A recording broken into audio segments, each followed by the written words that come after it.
Sabay na naghain ng Certificate of Candidacy ang mag-amang Congressman El Rey at Provincial Administrator Luigi Villafuerte kahapon.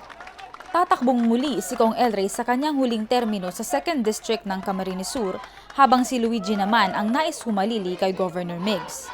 Pero bilang ama na siyang modelo ng mga anak, kumpiyansa si Kong El Rey sa pagsunod ni Luigi sa kanyang mga hakbang. Padagos lang niya ang mga maray na programa na pinuna ni LRV sa kuyang ama, ako, Migs. Alam ko naman na dadagdagan pa niya ng mas mga magagandang innovative programs. Exciting times for Camsur na ang magiging governor ay isang taong may vision, may plataforma. 24 anyos, pangatlo si Luigi sa 4 na magkakapatid.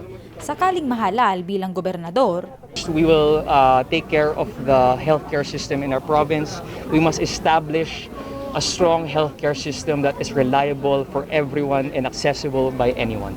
Kasama ng mag-ama ang may bahay at nagdiriwang ng kanyang kaarawan na si Lara.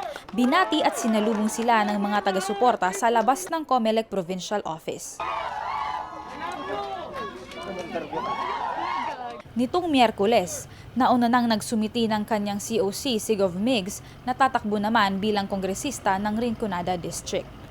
Samantala, naghain rin ng COC ang tubong ragay, 28 anyos at Bicolano-Japanese na si Jory Horibata.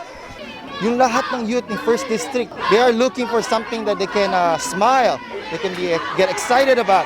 So ako po, ginawa ko ng Jory Esports sa 1st District na ML tournament from Sipocot, Del Gallego, Lupi, Cabusao, and Ragay, lahat sila masaya. And I will continue kahit after the election, I will continue this. Sa ilalim ng Team 1 Camsur, tatakbo si Horibata bilang first-term congressman ng 1st District na nais matulungan ang mga kabataan sa distrito.